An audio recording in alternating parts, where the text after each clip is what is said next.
Break के बाद एक बार फिर आप सभी का स्वागत है। और यूपीआई पेमेंट को लेकर सरकार ने साफ किया है कि आम उपभोक्ताओं और छोटे कारोबारियों के लिए और छोटे व्यापारियों के लिए यूपीआई सेवाएं मुफ्त बनी रहेंगी। भुगतान और निपटान प्रणाली कानून में हालिया संशोधन के बाद यूपीआई पर शुल्क लगाए जाने की बात और इस आशंकाओं के बीच वित्त मंत्री ने ये स्पष्टीकरण दिया है। राज्यसभा में कराधान और अन्य विधियां संशोधन विधेयक पर चर्चा का जवाब देते हुए उन्होंने स्पष्ट किया कि विधेयक में यूपीआई लेन देन करने वाले पर कर लगाने का कोई प्रस्ताव नहीं है। यूपीआई पहले ही की तरह छोटे दुकानदारों के लिए, रेहड़ी पटरी वालों के लिए और मुफ्त बना रहेगा। पहले की तरह वो मुफ्त रहेगा और कोई भी शुल्क उस पर नहीं लगाया जाएगा। हालांकि एक निश्चित सीमा के ऊपर कुछ व्यापारिक लेन देन पर मामूली एमडीआर लागू किया जा सकता है।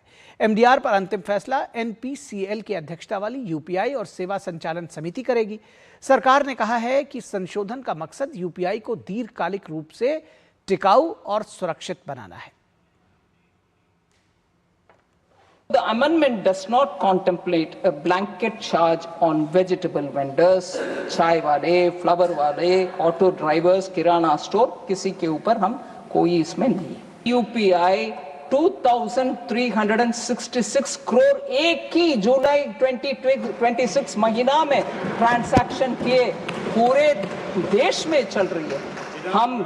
हम इसका वैल्यू समझ रहे हैं और 11 देश में लाइव यूपीआई आज भी अवेलेबल है, सिर्फ भारत में नहीं पूरे दुनिया में। इसीलिए मैं सभी मेंबर्स को ये बताना चाह रही हूँ, इस मॉडल को सस्टेनेबल रखना भारत देश के हित में, क्योंकि हमारे लिए ये बहुत बड़ा वरदान है और हमारे लिए ये बहुत बड़ा ताकत है। आज देश में बहुत विदेश में हमसे पूछ रहे हैं कि ये टेक्नोलॉजी हमें भी दे। और यहां रुकेंगे एक छोटे से ब्रेक के लिए। ब्रेक के बाद जब वापस लौटेंगे तो आपको